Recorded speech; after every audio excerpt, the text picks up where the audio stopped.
5 kekayaan sumber daya alam Indonesia.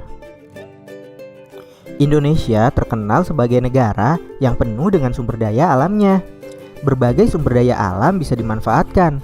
Apa saja ya? Kita cari tahu yuk. Hutan. Hutan di wilayah Indonesia ini adalah hutan terluas ketiga di dunia loh.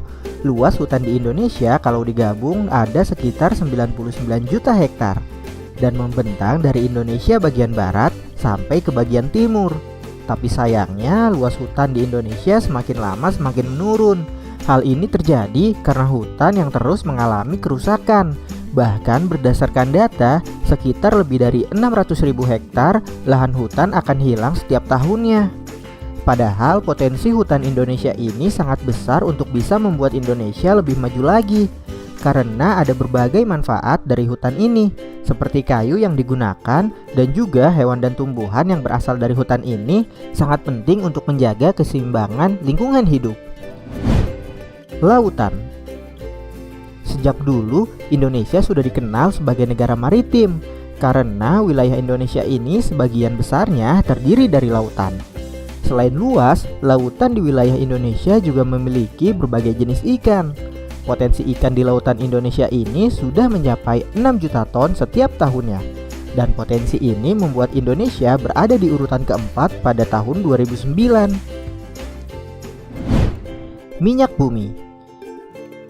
Minyak bumi merupakan cairan kental berwarna coklat gelap atau kehijauan yang sangat mudah terbakar. Ini berada di lapisan teratas dari beberapa area di kerak bumi.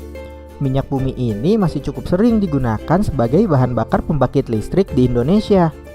Potensi minyak bumi di Indonesia ini terus mengalami penurunan setiap tahunnya. Jadi Indonesia melakukan impor minyak bumi untuk memenuhi kebutuhan di dalam negeri. Gas alam. Cadangan gas bumi di Indonesia ini kabarnya masih cukup banyak. Diperkirakan ada sekitar 2,8 triliun meter kubik. Namun jumlah itu masih sekitar 1,5% dari cadangan gas alam yang ada di dunia. Walaupun begitu, angka ini membuat Indonesia menjadi salah satu negara yang mengekspor gas alam terbesar di dunia. Negara yang dijadikan tujuan ekspor gas alam ini adalah Jepang, Korea, Taiwan, Tiongkok, dan Amerika Serikat. Batu bara. Selain minyak bumi, batu bara ini juga menjadi bahan bakar yang digunakan untuk membangkit listrik juga teman-teman.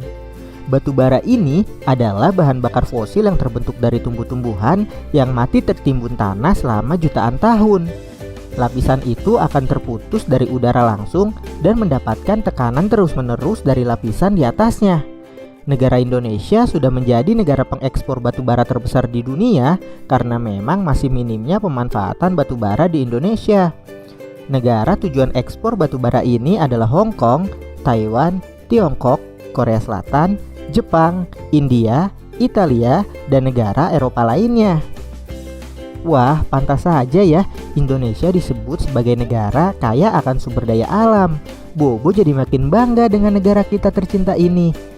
Namun jangan lupa untuk tetap merawat dan ikut menjaga kelestariannya ya.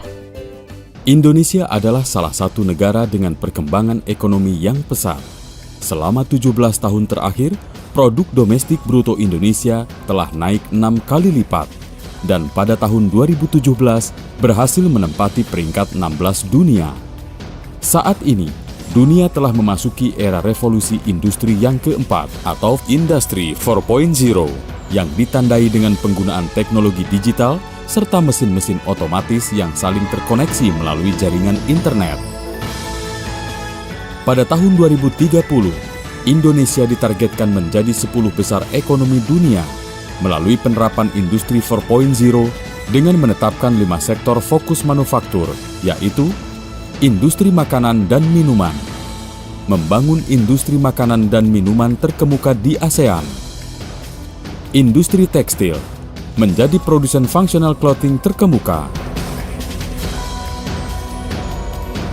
industri otomotif, menjadi pemimpin ekspor kendaraan ICE dan kendaraan listrik, industri kimia, menjadi pemain terkemuka dalam industri biokimia, serta industri elektronik, mengembangkan kemampuan pelaku industri domestik. Untuk mewujudkan sasaran tersebut, telah ditetapkan 10 strategi prioritas nasional hingga tahun 2030, yaitu 1. Memperbaiki alur aliran barang dan material dengan memperkuat industri hulu. 2. Merancang ulang zona industri di seluruh wilayah Indonesia. 3. Mengakomodasi standar-standar keberlanjutan untuk peluang bisnis di masa depan. 4. Memberdayakan usaha kecil dan menengah melalui teknologi. 5. Meningkatkan infrastruktur digital seperti jaringan telekomunikasi dan platform digital. 6. Menarik minat investor asing untuk mempercepat transfer teknologi dan meningkatkan peluang pasar. 7. Meningkatkan kualitas sumber daya manusia melalui penyesuaian kurikulum pendidikan. 8. Membangun ekosistem inovasi melalui pengembangan pusat penelitian, pengembangan, dan desain. 9. Memberikan insentif untuk berinvestasi dalam teknologi untuk mendorong adopsi teknologi maju. Dan yang terakhir, 10. Mengharmonisasikan peraturan dan kebijakan sehingga lebih konsisten dan ramah bagi para investor.